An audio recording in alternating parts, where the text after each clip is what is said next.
My name is Mitch Benner, and we started this podcast to remove the stigma around sobriety from addiction. My name is Aaron Nelson. Through our stories and the stories of our guests, we hope to help you find a new path. All right, here we are, everybody. We are back for Zeke Cortez's part 2 of his story.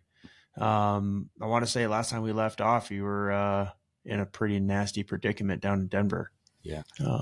We'll kind of pick up from there, man, and just tell us really what's gone on since then, man. Cool. Well, thanks for having me on. Appreciate it. Yeah. For part 2. From that, there's so much that's happened. It's hard to like track it all. Yeah. 'Cause I feel like when you get when you get out of sobriety, a lot of the times you want to, or I guess off drugs, you want to do things a certain way, and it never really goes that way. You know, it's no different for me. Tell us about your process, though, of like getting off, because it was opiates and, painkillers and things like that. Did you go to rehab? No. You just did a cold turkey? Yeah, 2019, it was, so I got into government contracting, and 2019 came around. There was this contract offered up in Hawaii, and I remember I was talking with Katie about it, and I'm like, I'm going to stop. I really need to stop.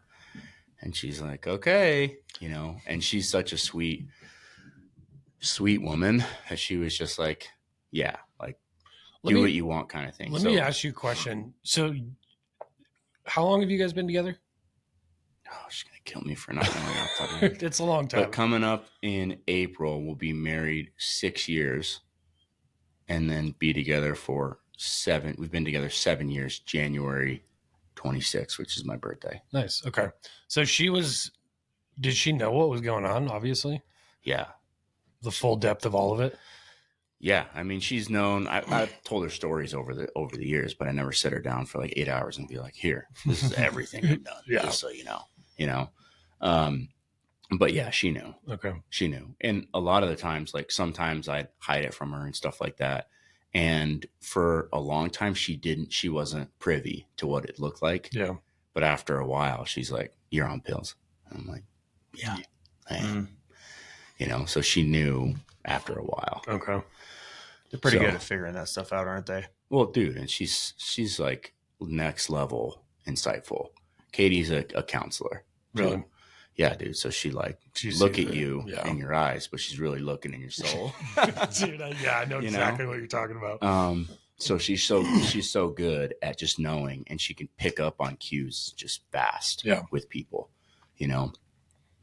she's very aware in that way. That's cool. So, but when she hasn't been around drugs like her whole life, it's hard to know, then she'll pick up on little things like behavior changes and whatnot. Yeah. Oh, why'd you just freak out? Just asking you a question. He's like, well, why are you asking me questions? Yeah, right. Oh, I'm your fucking girlfriend. I'm your wife. I ask you questions. This is what we do. Dude, that shit still bothers me. Yeah. I'm like, shut up. It bothers me too. But that's just me being narcissistic, and arrogant. Like, I've said this so many times, but after getting sober, dude, my arrogance has gone through the roof. Like, I never feel like I'm wrong. Yeah. And I'm just like, it's a problem. Like, I have to go and sit down and be like, all right, think through that situation. Be like, okay, I guess I could admit fault there. And, so hard in the moment, though. Yeah, I have to like consciously think about it. Yeah, you can't. It's hard to admit. But Katie, like, she'll ask questions like, why'd you move that cup on the other side of the kitchen? I'm like, because I moved it over like, there's there. not even an answer for that. Yeah, it's just like, I get that. Let me live. Right. Let me live, But it'll just be questions that sometimes I think are just not, relevant to anything. And Totally. She's like, well, because I wanted, I'm heating up chicken and I want to put the pan right there. And so I'm wondering if your cup needs to be like right there. I'm like, well, that makes sense. But have you seen that reel where the dude like bought his wife or bought his girlfriend that Jimmy John sandwich and he broke it in half? He goes, here, have that one. And she's like, well, I want that one. And he goes, well, here. And she's like, no, why did you give me that one? Yeah. And he gets all pissed off and he takes a bite of both. And he goes, here, fuck you. Kind of. Like that's just the two different languages between men and women. Yeah. So, well, I just was curious because you had said something like, you were going to get sober, and she was like, all right, well, did she not believe you? Yeah. I don't know. I've never really asked her. Yeah. But she was just like, okay. She was kind of in that moment where she was like, I don't think she ever really said, you need to stop. Yeah. She never said that once. But which is fucking gangster, dude. Like, in my opinion, knowing that that's going on, like, she knew that wasn't going to be the right way to approach that situation. Yeah. And that's awesome. And Katie is, we have a long backstory, dude. I met Katie when I was 19 years old, and I didn't even know that she showed up to the graduation party, and she was just a silhouette. I remember the silhouette, but I was like drunk. Yeah. And she had met me, and she's like, I just loved you since then. That's crazy. And so for her, it's true love, dude. Yeah. 10 years, over a decade. She waited, and she was there like whenever I needed her. If I was having a bad day, if I left a girl, if something bad happened in my life, I could call Katie, I could text Katie, and she would always answer. So you guys had a super strong friendship prior to dating? Yeah. Yeah. That's awesome. To say the least. Yeah. So going back to it, I guess in 2019, when we were going after that contract, I remember I'd got like, I think 60 or 70 30s. Jeez. I bought this dude's prescription, and I'm like, all right, babe, I'm going to do this, and I'm going to like stay up for the next 2 days basically. And I'm going to finish this contract and submit it, and then I'm going to be done. So I think it was December 20th or 22nd, 2019. Dude, I did like, it was crazy. Maybe 250 milligrams per day plus. Jeez. And what would happen, the reason I did that is because I would never be able to sleep on them. So you just worked and worked and worked and worked. Dude, I would you'd like conk out, and then you'd come to. You'd conk out and you'd come to. But every time you wanted to pass out, you cannot pass out when you're addicted. So you get like two hours of sleep. You look like shit the next morning. Your brain is super foggy. You're super forgetful, But I had just worked on this thing, and then that day in December, I just quit cold turkey, dude. Got the shakes. I was fucking angry all the time through Christmas. Like, it was just. Did you lock yourself in a room for a couple days? No. You just fucking white knuckled it, dude. That's crazy. Yeah, I just gutted it. That's awesome, dude. Yeah, I respect that so much. It was weird. There's no way I could have ever done that. Yeah. And with, depending on, what your poison is, I think some of it might be worse, because with alcohol, dude, you get up and go drive down the street. Yeah. Pick up a case of beer, buy a bottle of whiskey on your way home. With pills, like, there's a lot more coordination. You're like, hey, when are you getting your script? This guy didn't have a script. Well, let me check out this guy. This lady already sold her script. This person is running low. You know what I mean? So you're like constantly in that rat race of like, oh, who has this? Who has this? Yeah. So when you see it and you can get it, you spend your whole fucking paycheck on it, So, dude, after December, you're like, I'm going to quit. I mean, how did that go? Like, was that it? I mean, you never did drugs again after that day? I haven't done them. That's crazy, man. Yeah. Good for you. Yeah. Yeah. So, yeah, dude, lots of, did you ever do therapy or counseling or anything like that? No, but Katie's a counselor. Oh, that makes sense. Yeah. So in a way, she's kind of like directing. Sure. You know what I mean? Yeah.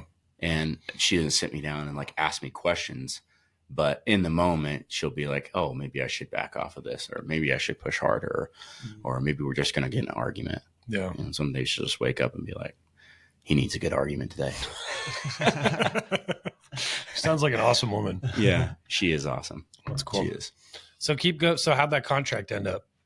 So we didn't get the contract. We missed it. By like $300,000 of a bid. And that's when I didn't know how to bid at all, So what the contract needed and what we were proposing was, but at the same time, it's probably a good thing, because 2019 to 2020, look what happened, and you're in Hawaii, and Hawaii was like lockdown state, dude, completely. And I'm an anti-lockdown guy, So that's probably a good thing I didn't go to rehab and have them like put me in a room or anything like that. That's true. I got fucking wild.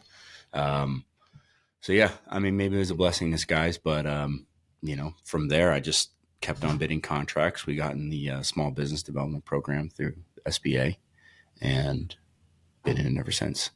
And that's where, so you had Supernatural Eats before you quit. Yeah. Since September 1st, 2015 is when we opened, so our first day of operation. Yeah. So you guys are 4 years into this thing. How do you think the business grew, or how do you think the business changed after you got sober? It got exponentially better. Yeah. Yeah. But what's weird is that, my whole journey with this, and I think everybody should know it, is that it's very faith-based. It's very tied around God. Yeah. It's very tied around religion. And even though I'm not like, or I guess religion is not the right word, but spirituality. I'm not the type of guy also where I'm going to go to church every single Sunday. Yeah. I've read a big portion of the Bible. I haven't read the whole Bible, and even for them, that's enough for me to believe, but when I got sober and whatnot, and everything that I've talked to with Christ about and God, is that I want to have a pure journey, and having a pure journey is not just like a bell curve scaling up. Right. So, and what I've asked for, it's very, very like parallel to what I've asked for, because a lot of the times people think that you're just going to get, open your business up and things are going to take off. Oh, God. When in reality, dude, it's like the opposite. It's very opposite. Yeah. And it's tied to what you want too. Like if you're a true believer, it's very tied to what you want. Yeah. If you say you want $1 billion, the Lord's going to say, okay, you want $1 billion, but first you have to go way down here. Exactly, dude. And you got to stay in this muck for a really long time so that you can handle when you do get up there. Take me through, why do you think that is? Why do you think that we have to start here to get here? I know my answer to it. I'm just curious what your thoughts are on that. Yeah. Yeah. Well, I think that not only do you have to be able to earn it, but you have to be able to retain it. And I think that there's a draw too behind what your intentions are and the free will behind it. Right. Where when you engage with Christ and you guys have this bond of you're like in business together. I'm not in business for myself. Yeah. I think part of it too is people don't realize, and I don't think I realized for a long time, but I think the devil and that darkness raises people up as well. Absolutely. And you have this constant spiritual battle that's happening behind closed doors. And then you also have a real world battle that's happening like now, today, all over the place in every society. And it's spiritual. Yeah. And dude, I love that, because we've talked about spiritual warfare on here before. And I am a firm believer in all of that kind of stuff, Mm-hmm. And it's really cool too to hear your perspective on all of that, because I'm the same way. Like I've told people multiple times, I've been feeling a conviction to go back to church, and get educated a little bit, because I'm the same. I've read a big portion of the Bible. I understand it. And that's good. That works for me, right? But I walk day in, day out with Christ, right? And my focus is in the moment, right? And that's what I think I love the most about that spiritual connection, is it forces you to live right now. Yeah. And to get your mind out of the future and to get your heart out of the past and all of those things. Mm-hmm. So, and that's cool too, because I feel like our family's in that muck right now. Like we're shifting jobs and careers and all of these kinds of things, trying to push this podcast, and I feel like I'm just like trudging through that shit right now. And it's tough, man. But I keep telling my wife, I'm like, you know what? We have to prove that we have what it takes to go to the next level. Yeah. You know what I mean? And it's like, this is our proving ground. We have to look at this and be like, we have to praise God through the hard stuff.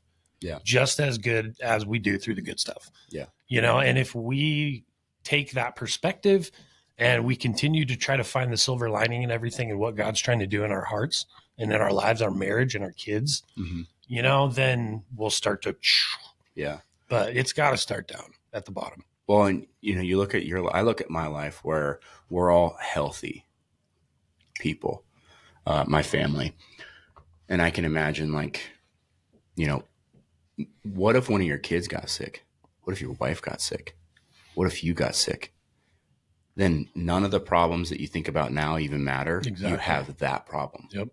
That problem supersedes everything in the immediate moment, in the future, forever until it's solved. And just imagine being from like, okay, we want to do better and we want to climb the ladder, to like, we want to survive. It's a whole different mentality. Totally. So the fact that, you know, I'm healthy, my family's healthy, I'm like, dude, that's a blessing in and of itself. Yeah. And especially in today's world, Right. you know? So there's a lot to be said down that kind of rabbit hole of the journey. Yeah. And I think too, like let's go down that hole, dude. Like, Yeah. you know, like that's kind of where I'd like to take this episode, right? Like we heard the backstory of Zeke, like the problems, the issues, you know, and it's funny. You said in the beginning when we first got in here, you know, I look at you as this successful person, Mm-hmm. right? That's overcome addiction, that has this, honestly, in my opinion, a very difficult business Mm-hmm. to run. You know, you guys run into government issues all the time. Obviously, you're running into issues with the military right now. And, you know, but I look at you and I'm like, it takes a very well put together person to deal with all that shit. Yeah. You know what I mean? Mhm. And so it's like, do you feel like you always had that level of grit inside of you, even though you were an addict at one point? Yeah. You know, what's weird is, and I'll take you back to a story, dude, because I think a majority of just being in business in general is just the ability to get it. It takes a certain individual to just trudge through, Right. get through the muck, and ultimately never quit. Like this podcast, your real estate. If you never quit, you're going to be successful. Right. You know what I mean? Totally. Obviously, you can't just like, you know, get back into drinking and then like show up one time a month, Right. you know?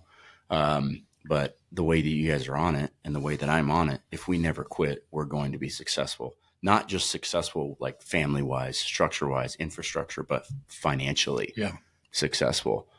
So there's something to be said about that. You know, and I love that because you're absolutely right. You know, and I think today in the world that we live in, everything is instant gratification. Yeah. You know, and it's like, oh, I put a week or 2 weeks into this and dude, I'm dealing with it. I took a new job, you know, just to kind of cover bills and things. And there's some kids in that are really struggling with this, a sales product. And I'm like, dude, you got to take yourself out of it, Mm-hmm. you know? And so it's just like kind of going off on a tangent, but yeah, go lost. I think that's, well, you can say that about being sober too. Mm-hmm. You're going to quit and people relapse and get back into it because it's a couple weeks in and it's freaking hard. Yeah. Like you have to stick with it, take yourself out of it, whatever you want to use to. Well, and you have to reframe failure, right? Mm-hmm. Like, because how many times have you run into a wall in your business where you're like, fuck, Yeah. like, how am I going to get through this? Yeah. You know? All the time, man. All the Every time. day. That's what it is. I mean, Well, you're small doing good business. when that happens. Yeah. You know what I mean? It's not like you're constantly fucking up, but if you keep running into issues, that means you're pushing. That means you're breaking through barriers. Yeah. Well, and there's the sentiment behind getting in business at first is it's very much like you know, there's a unicorn phase, a rainbow phase, or whatever you want to call it. But after you get into it and you're 2 or 3 years in, you realize like there's something every single day, at least in my world now, every single day that like sets us back. And in some way it's war. Like people want to sue you. The military doesn't want to pay you. Like your employees want to quit. Nobody's loyal to you. You know what I mean? Like it's just, and I won't say nobody. There's a lot of people within my business that are loyal and they'll do anything that I ask them. They're very, very good people and they're smarter than me. Yeah. And there's people that I've been able to attract without even like paying them. They just want to work with me. So there's a lot of good things behind it, but it truly is war. Like, dude, and do you enjoy that mindset? Do you enjoy that place, that mindset, that war mindset? Because what I'm leading into is I want the listener to listen to this and be like, okay, how do I apply that level of grit into my life? Mm-hmm. You know, because it starts with sobriety. Like you have to have that level of grit to go and look at yourself and be like, all right, man, I'm fucked up. Yeah. You know, and then to take that into your life, right? that same mentality that you had in sobriety of like, I'm not going to give, or I'm not going to continue to do this. Yeah. You know, how do we get people to that point, right? And then carry that outside of rehab, getting sober, you know. Basically what I think the second phase of this podcast is helping people live their life without alcohol. Yeah. You know, and there's no resources for that yet, you know? And so I think that's the space that we can really change the culture. Yeah. You know? And so it's like, how do we get people to kind of understand that mindset of like, okay, this is going to be super fucking hard, but if I do it and I go through the shit, I'm going to come out smell like a rose on the other side. Yeah.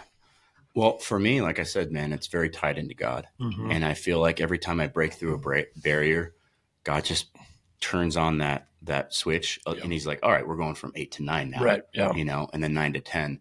And so the realization that you have when you go through all these problems and all these ups and downs is that the problems never stop. Never. And you just have to understand that that is a part of life. Yes. And it's a part of pressure. Yes. And you have to deal with that pressure in a way that you allow it to move you. And you're always going to feel like everybody's natural consciousness is just like, chill. Let's take a day off. Right. Like, let's go to Estes Park this weekend. You know what I mean? Let's go do something with the kids and whatnot. And there's always a time for that. But when you're in business, like that's a very specific journey. Yeah. You're not a 9-to-5 worker, you know? And so when you decide to do that and you commit to doing that, like that's your whole life. There's not a balance of 50-50 anymore with business and family time. The balance is you're driving and you're pushing as hard as you can for 90% of the time. You get a win, you take a day off with the family, and then you get right back to it on Sunday or right back to it on Saturday, whatever day it is. And so as you grow, like I said, the problems that we had in 2015 is not the problems we have now. 2015, 2016, I'm trying to find a kitchen. Now I'm trying to figure out how we're going to modify, a multi-million-dollar contract to get more money and also supply enough money and enough food for the military up there so that they don't complain anymore. Right. And try to kick us out. So problems never go away. You just get much better at solving them and handling them. Dude, that's a good way to put it. Because I got a good buddy that I'm helping with right now. He doesn't necessarily have an issue per se, but he likes to have a drink every now and then. But we started our interaction by like, I don't want to drink anymore. So when you put that into context of sobriety, it was really good when on the business side. But I think it's okay to have a day to take off, but you can't ever just not be sober for a day. Yeah. I mean, how do we help people with that mindset of, well, I kicked ass, I went a whole week, but Sunday I'm going to have a drink, because we all know where that's going to go. I mean, what is that? I mean, I just tell myself, don't do it. Yeah. Like David Goggins, don't be a bitch kind of thing. Yeah. That doesn't work for everybody. And I think when you're sober, you find other things that can fill your time. Like I would never want to go golfing on pills. That would be horrible. You know what I mean? I love to go golfing now. I love hunting. I would never do either of those on pills. And in order for you to be successful at either one of those, you kind of need a year round. I can't do pills in order to execute those tasks. Like nobody's going to huck 3 miles in the snow and go shoot an elk at the top of a mountain, cut it up and carry it down and put it in their truck when they're all jacked up on Percocet. Nobody's going to do that when they're drunk. Can you imagine having a bottle of whiskey just in your pocket? Bro, I did it. At 6 a.m.? I did it. At 8,500 feet, bro. I drank a half a bottle of whiskey at our camp, and I was hungover for 3 days. Yeah. It was horrible, dude. Did you shoot anything? No. Fuck yeah, no. See? You can't do it. It was also 65 degrees in November, but that's what I blame it on. It wasn't the fact that I was drinking the whole time. Yeah. But it's just like drinking at that elevation. I was a piece of shit. Yeah. Yeah. Well, and when you get there too, if you were drinking, you're just not going to make the same decisions. No. Like you see another little hill, which there could be a herd of elk over the top of that hill, and you're wasted. And you're like, shit, dude, I've been hiking for 2 miles. Like that looks like a half mile up that hill. Let me just take a rest. I need to eat a sandwich. And then you like pass out for the afternoon.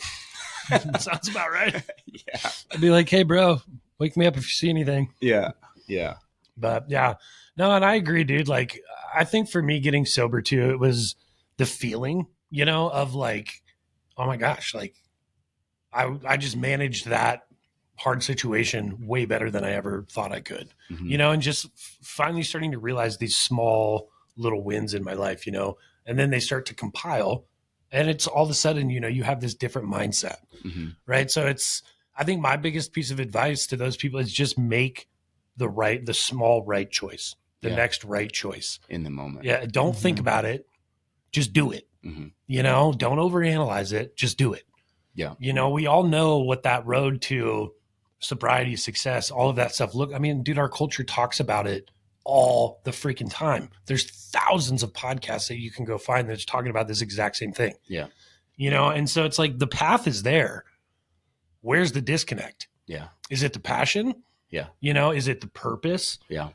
You know what I'm saying? I know for me, this podcast, dude, like it completely changed my life getting sober, because I've been in real estate for 13 years and it's a great industry, but I fell out of love with it. And dude, now it's all of a sudden I'm like, okay, how can I operate my life to fund that podcast? I don't even care what I do. I want to have a fun. So, you know, it's shifting those gears and trying different things and being open to change, which I never was. Yeah.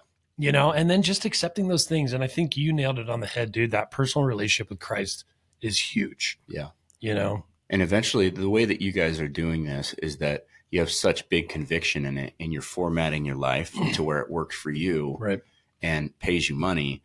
When you go, for example, like this is the way this is going to play out. If you go to a sponsor and you're like, hey, do you want to be an advertiser on our podcast? It's $5,000 a year.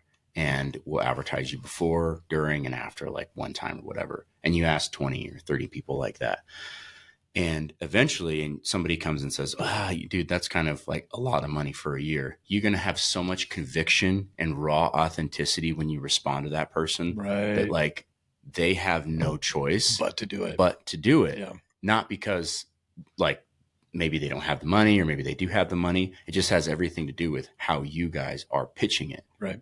But you know that it's helping people. You know it's going to help them as well. Maybe they're like a health and wellness clinic or something like that around here, or a chiropractor advertising, and they could really utilize your guys' listeners that are, you know, and then you'll have all the metrics set up where you're like, hey, we have this many people visiting, and we actually had one advertiser and they got 15 purchases or whatever in just one episode, right, whatever that is. But you'll have that conviction in you when you start to build your life around that. Like it's like every conversation is a do or die for you. That's kind of like, you know, the guy that we were talking about earlier. Yeah. He's really convicted in his beliefs, you know? So he's like, this is do or die. Like you buy this $500 or you're dumb. Yeah. Or you're an idiot, you know? Yeah. Dude. And that's so true, man. And that's the thing. It's like right now, it's the number one thing I want to talk about. Yeah. Right. You know, and it's like every time I get an opportunity to drop it into a conversation, I'm doing it, you know, and the thing too with that is it's kind of becoming this almost badge of honor, you know, like superpower, where I just think the world too is like kind of afraid to address the addiction issue that we're experiencing. Yeah. But it's nasty, bro. Yeah. And I just, every time I talk about it, people are like, bro, that is amazing. Like, seriously, good for you. There's been no negative interactions. I haven't had one negative interaction about it. Yeah. Not one. I think some of it, man, is just the absence of knowledge of what it's like to have a sober life. Yes. Or what it's to have of no alcohol whatsoever. Yeah. Mm-hmm. Yeah. There's a huge opportunity in that, dude. A lot of people haven't felt that happiness feeling in a long time. The only happiness they get is on the way up from when they first start drinking to when they're drunk, and then they're sad again, right, you know, or angry or frustrated, whatever that emotion brings, they're trying to block it out. And then I think you get down the rabbit hole of whenever, you know, it's exciting to get whatever you need. You get your poison, and then it's exciting to do your poison. And then as soon as you do it and you're on that high, then all of a sudden you revert back to exactly why you did it and why you're feeling lonely or frustrated or angry or whatever happened in your life. You know, your high school sweetheart left you, your mom or your dad died, like you didn't have a dad, whatever it is that happened to you. You know, you grew up in the foster care system, whatever that is, you always revert back to it. So I think when people get out and they're actually sober, you you start having those real feelings of like happiness, Yeah. you know, but it's still not over, No. right? Like you're still going to go down in the ditches. Maybe you burned a bridge and you run across somebody like that out in public or something, and you're going to have some bad interactions no matter what. You're going to have some bad days no matter what. But the bad days and the good days, there's a contrast. It's not just all bad days. Right. You know that you can have a better day, if that makes sense. Totally, dude. And You know I what I mean? find, yes. And I find myself clinging on to those moments in life. Yeah. You know what I mean? The moments where I feel like God is filling my spirit, or, you know, I had the opportunity to talk about my faith with somebody, or talk about the podcast with somebody, or coach an addict, you know, Yeah. like help an addict get through, you know, and so I find those things and I hold on to them, Yeah. right? Because those are the wins in life, right? Because you're right, dude. I was just watched this video and somebody was asking Elon Musk if he likes starting businesses. And he's like, no, I hate it. It's the worst thing in the world because I'm at the top. And they're like, well, what do you mean? Can't you just have everybody else deal with the problems? He's like, no, if you want something, if you're passionate about something and you believe in it, you need to lead it. Mm-hmm. And you need to lead it by example. So my job is to deal with all of the hardest problems every day, day in, day out. Yes. And I do that. That's my life. Mhm. And so, no, I don't like to start business. I like when the business is started and up and running and making me money. Mhm. But at the beginning, it's extremely difficult, Yeah. you know, and I take all of those hard problems on and fix those because that's what a leader is supposed to do. Yeah. And as you grow, they get worse and worse and Exactly. worse. The employees at the ground level, and then supervisory, and then management, and then executive, Right. they're all just filters for those problems. Yep. But there's still problems that get through every single one of those filters and get to you Yep. every single day. Yep. And it's the worst of the worst of the worst. Yeah. You know, and so it's like, if you want that, you have to understand that and you have to reframe failure. Yeah. You have to. Yeah. You know, and that's the thing I'm trying to teach my kids right now. It's like, dude, my daughter is so good in school. She got a question wrong on a test and she was like, oh, I failed it. And I'm like, okay, first of all, you didn't fail it. You know, like, what did you do wrong? Mm-hmm. You know, and it's personal accountability, right? And I'm like, okay, it's okay to fail. Mm-hmm. That's how you learn. Yeah. Don't be afraid of that. Don't let anybody tell you that that's a bad thing. Yeah. Because it's not. Yeah. You know, and so it's like we almost find those things in our, like, those opportunities in our life to be like, okay, this is kind of shitty, but what can we learn from it? Yeah. You know, and you almost need to be excited about those phases in your life because you're about to learn something extremely valuable. Yeah. And there's really no end game. I think Exactly. when you get sober, Dude, that's or huge, bro. there's no end to it. Right. And when you're in business, there's no end to it. Right. That's what I mean by not quitting. Yeah. Is that, you know, I could go get $100 million contract tomorrow. I'm not going to stop. I'll go get another one Yeah. and another one and another one. And then I want to get $1 billion contracts, and you want to keep going, but appreciating that process. Yes.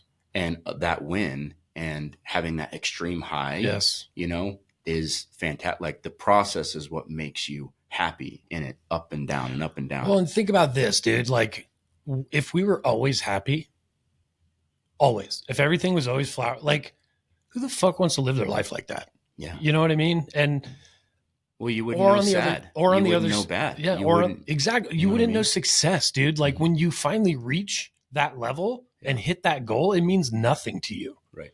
you know. And so it's like I saw this in my parents, dude. When my dad's kind of retired, they started traveling a lot, Mhm. all over Europe, dude. I mean, he was gone for years. They don't do it anymore. Mhm. You know, they burned themselves out on it.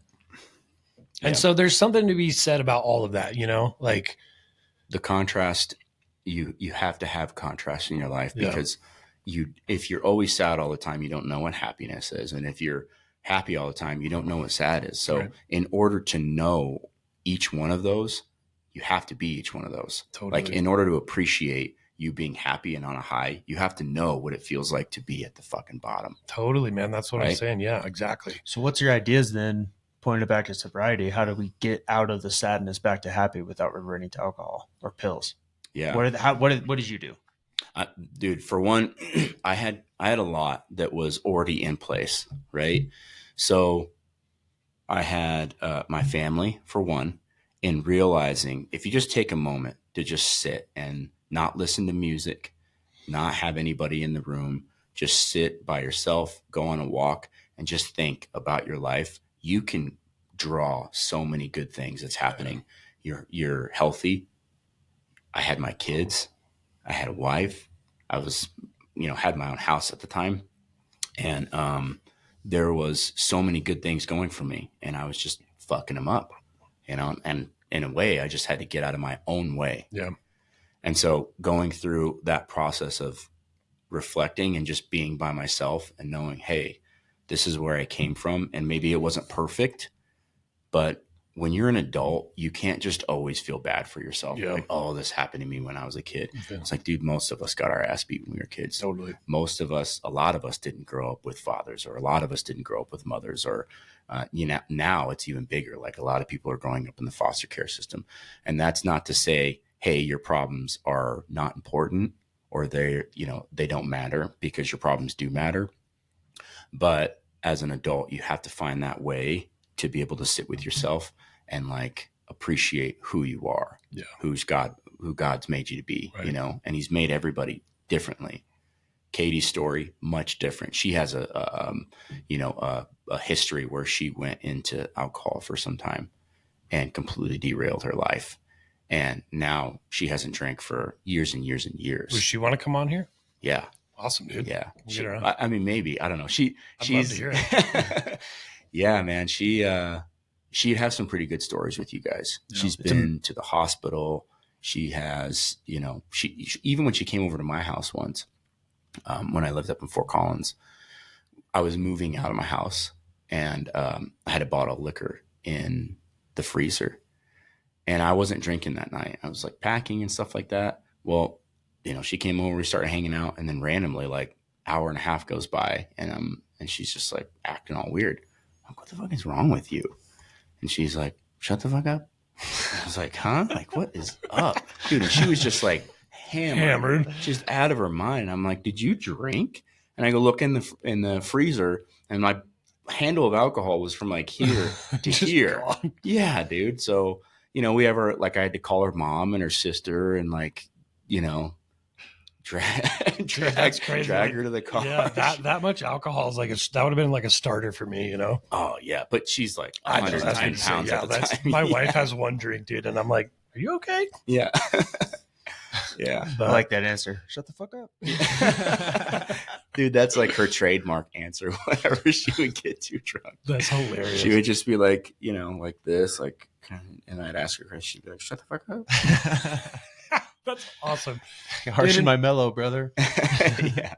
If you look at life, right? If you look at our podcast, what we're doing, we're taking our pain and using it as a testimony. Mm-hmm. And so that's why it's like, to the addict, I'm like, if you can reframe your belief system, your mind, which that's what I think rehab really helped me do, was reframe how I looked at myself. And it taught me grace. It taught me how to give grace to myself, to forgive myself. But dude, like, it's almost a superpower at this point. You know what I mean? Yeah. And so it's like, and the world is starving for conversations around this. Yeah. It grew into it, though. You know what I mean? I don't want anybody to think that you have to have some sort of superpower to get over it. And I know that's not necessarily what you're saying, I'm saying that's like, what's cool about it. Yeah, my alcoholism, like the effort that I put into drinking, I'm now putting into my life, right? Into the good things in my life. Yes, of course, it takes time, and I was lucky because I had an incredible support system. Yeah, and my brother, my wife, my parents, they helped me a lot, and I've really not experienced anybody really leaving my life because I got sober or trying to shove alcohol down my throat. Yeah. And I think that is a condition of where we are at as a society, because I think if we would have started this 10 years ago, 15 years ago, I think it would have been received completely different. Yeah. You know what I mean? Yeah. Yeah. There is a big crisis here in America, just in our local community in general. But when you decide to get sober and you leave alcohol, for me, it's leaving pills. Yeah. You are, like I talked about earlier, you're waging war against that enemy, against that. And so that's always it's not a war like the alcohol is going to bust down your door and say, I'm drink me, you know, in your mind, you're waging war every day. And sometimes it's going to be minute to minute. Yes. Sometimes it's going to be hour to hour. And then eventually it's going to be day to day. And then it's going to be week to week. And then it's going to be month to month. And now I'll still think about, dude, like it would be so nice if I just blow like a 30 dude, and then go on like on a beach or something like that. Like I just picture myself in these fantasy type of situations where I'm living on a beach in a tiki hut or something like that. And I just get to do freaking pills. Yeah, dude. And I just like have no care in the world and all the money in the world and the kids are growing and stuff like that, you know, but then it's like, that's so far from reality. It's literally just like a fantasy world. But that minute to minute war that I was in when I immediately left pills is now like a biannual war. Right. Yeah. Yeah. Once a year, twice a year. It goes and comes in two or 3 minutes. And it's not even a thought. Like I look back and you see all your progress, even in a month, you know, you're like, wow. Or even in 2 months, 6 months down the road, a year down the road, you're like, damn, do I want to fuck that up for just like one drink or one pill, like one time and go back all the way back, ruin all that progress that you made for a whole year, a week, a month, just to do it again, one time, ruin all that. And for me, it's like my family's healthier. You know what I mean? I'm more active in their lives. Yeah. They look me in the eyes and they're looking like dad in the eye now, you know, and not some rando. Dude, that's the coolest thing about being a dad and a sober dad, right? Like I come home from work and my kids run to me, dude. Like that never happened when I was drinking. Yeah. You know, and maybe it was their ages and things like that. But dude, I just feel like the most incredible person on planet Earth when I come home. Yeah. You know, and I'm like, all I did was go to work. Mm-hmm. But those kids, that just their view of me, you know, I mean, that alone is enough for me to be like, okay, you know, I'm going to set the best example that I possibly can. Yeah. But yeah. Do you ever have cravings? Yeah, absolutely. They're still so is it different than the fantasy land that you were just talking about? Yeah. It comes up in certain moments, certain times, you know. Do you ever get them anymore after 8 years? Yeah, dude. I had a tiny itty bitty craving last week. Yeah. We went to the annual meeting for Fairway, dude. And we were just eating bomb ass steak. And the lady, they had all these wine glasses set up. It was at this really nice place, and they just started pouring a couple like red wine right in front of me. Red wine with a steak is it's amazing, dude. Yeah, it's one of the best things on planet Earth. You know, and I of course I didn't even like consider it, but I'm like, this would taste so much better with that, or at least like dunk the steak in the red wine like real quick. You know, like just dunk in someone else's real fast. That's hilarious. You know, just smell it. Yeah. Did you smell it? No. I made the server feel funky though. I was fucking around with all my friends, and I was like, I can't drink this, and she's like, why? I was like, because I'm an alcoholic, and yeah, it was weird. It was funny to me, but everybody it freaked. They're all out. like, okay. Well, everybody laughed because they knew it was a thing. Yeah, that's funny. But remember that time we were at Qdoba? You remember that forever ago at Tradesman? I did the same kind of thing. The guy's like, do you want chicken or tequila chicken? I was like, I can't have the tequila chicken. I'm an alcoholic. And the guy's like, what? Do you remember that? No. No, sorry. It's probably the only other time I really fucked with someone with mad intent or bad intent was that time and this last time. Yeah. Well, it's all those moments that you have where you have that that would taste so good or that would feel so good in the moment. I automatically revert back to just like how far I've come. And everything, even if I did one pill, I feel like I would lose all of that for years and years and years and years and have to start over. And in my mind now, I have this thing where I'm like, shit, dude, I'm 37 years old. When the fuck am I going to come up? You know what I mean? When am I going to take my kids on vacation? When am I going to let my wife pamper herself? When am I going to fucking move into a house? When, you know what I mean? Like a house that I bought. Yeah. Right? When am I going to do this? When am I going to do that? When am I going to pay off this? All this shit going in my head. So there's so much force and there's so much reckoning behind my back that's just like pushing me forward. If I turn around and pick up that pill, it's against the will of so much that's pushing me forward. The thing though that I love, you put all of those pieces in place.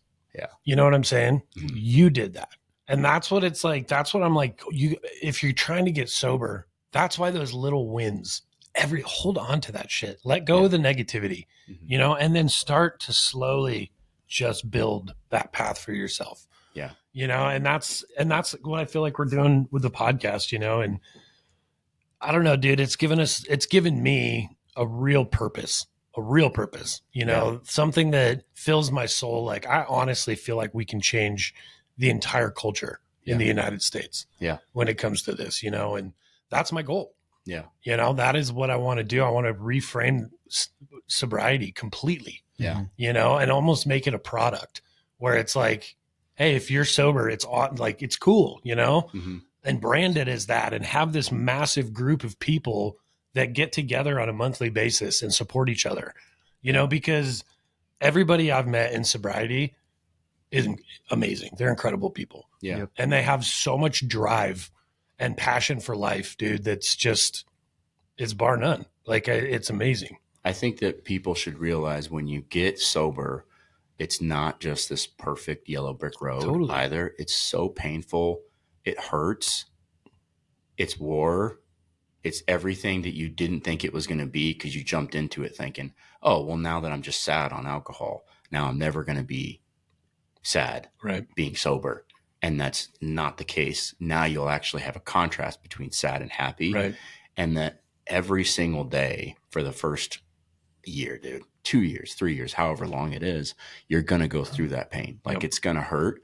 And I think when people realize that that is just a part of it, that's a big percentage of how you're going to feel, then you know that you're on the right path. Yeah. That's like your body working it out, for one. Yeah. That's your mind working it out from what it's been traumatized to for the past, 10 years, 15 years, however long. Right. Yeah. Dude, I feel like, though, that you're already in pain. You're already battling. So it's just a different type of pain and a hurt that you're already going through being an addict. Yeah. When you make that leap over the bridge, right, and you're like, oh, the grass is greener over here, you have this natural high of, I quit. Yeah. Yes. And now I'm like on the path of sobriety. Maybe you post on social and you're like, I'm 1 day sober, whatever it is. Yeah. But after that wears off, which it wears off quick. For me, it's like a couple days. Yeah. And then I'm like, fuck, now I just got to like actually be a real person, and go through all this weird feeling I have in my body. Dude, and I didn't have the grit that you guys do to just turn it off. Like, that's why I loved the 3-month outpatient rehab program, because by the time I walked out of there at 30, I had 90 days. Mm-hmm. You know what I mean? And so it was like, I was already kind of teed up for success. Mm-hmm. And then for me, it was just surrounding myself with the right people. Yeah. And really surrendering my life to God, and saying, okay, this is no longer my life. Like, I lived it my way and this is where we got. So I'm giving my life to you, and, just saying yes to those small voices in your heart. And you're strong enough to follow through, though. Don't forget about that. I appreciate that. And honestly, I don't feel like at times that I am, and if you feel that way, like, I'm not an overly confident person in myself. It's definitely something I'm developing. Mm-hmm. But growing up, I was never very confident in myself. I was scared to talk to women.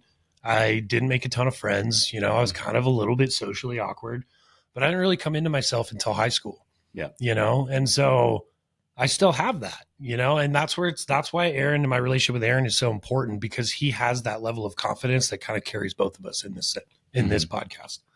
So, but at the same time, the successes, right? The wins that we're getting through this thing are building that confidence in me. Yeah. It's putting me in places that I never thought that I could be, or that I would ever go into. Yeah. And it's awesome, dude. And that's the most important piece about having a real, honest, true relationship with Christ. Yeah. Is he will take you into these places that you just it's what you dreamed of, but you never thought you could get there. Yeah. It's really the prescription for you. Exactly. And it's not a template. It is very much for you to face the demons that you have inside of you. Yes. At the time. Yes. When you need it. And release those things from your heart, your mind, your soul. They're not meant to stay inside of you forever. Yeah. They fester, yes. And they turn into these addictions and these bad decisions, and, address the pain of the past. Use the pain of the past. Yeah. Make it your testimony. Yeah. So Well, dude, we got about 3 minutes. So dude, I just want to say thank you, Zeke. You are such an insightful guy. You obviously have this insane level of grit in your life. And dude, you've overcome so much.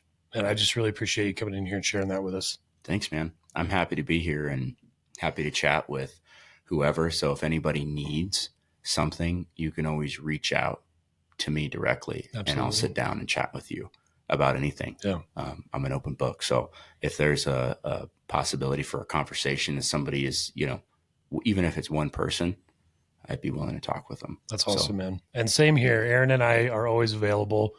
We love coaching people through this. Again, we're just recovering addicts. We're not professionals by any means, but we just have a very strong passion to destigmatize sobriety and addiction and all of those things. So we're here as well. Before we sign off, though, man, I don't want you walking out of here thinking you wish you would have said something or got something out. Is there anything else, like your nugget of wisdom or anything that you want to, did want to say that you haven't yet? Yeah, not really, man. I think the point that I want to drive home is that on the adverse side, don't quit. Yeah. As in, if you're sober, don't quit, no matter what. Yeah. And if you can just keep that mentality, no matter what you go through in your life with your kids, life might be, kicking you to the curb, burying you. Just don't quit. Yeah. And eventually you get out. Everything is so temporary. Yes, and whether it feels like an eternity, but it might be a week. So that's a really, really good piece of advice. Yeah. Think about that. Everything. Yeah. Disprove it. Dude, nothing. And that's what we tell our kids all the time. Nothing in life is constant. Mm-hmm. Nothing. Yeah. God, I love that. Dude. Everything changes constantly. So just do the best that you can in the situation that you're given. Yeah. Well, dude, that's amazing. That is an awesome, awesome piece of advice. To the listener, thank you guys so much for following us, for supporting us. Can't tell you how much we appreciate it. I'm going to pitch this. We've started a sober networking group that meets the third Thursday of every month. We're both in real estate. It tends to be a lot of people in the real estate sector. But you know what? If you want a group of people that are sober, that are connected, and are in a great place spiritually and mentally, hit us up. You're welcome to come and join us. Our second phase of this podcast is to help people live their life sober. Mm-hmm. We've made some amazing connections with some guys down in Denver, and they're doing some awesome things down there with dads and their kids. And we're going to hopefully try to bring that up here. But really what we want to do right now is build an actual physical community of support. So third Thursday of the month, if you guys want to come, you can hit us up on social media, Shattered Darkness Podcast on YouTube. You can send us an email at shattereddarkness5@gmail.com. But again, we just really appreciate everybody and the support, and keep grinding. You guys can do it. Amen. If you're not in Northern Colorado, just go start one in your own area. Dude, and call me. I'll help you set it up. I'm so passionate about bringing this all over the country, and just creating a movement of sober people. So we are here to help in any possible way we can. Let's normalize that shit. Zeke, thank you so much, brother. Thanks for having me on. Bro,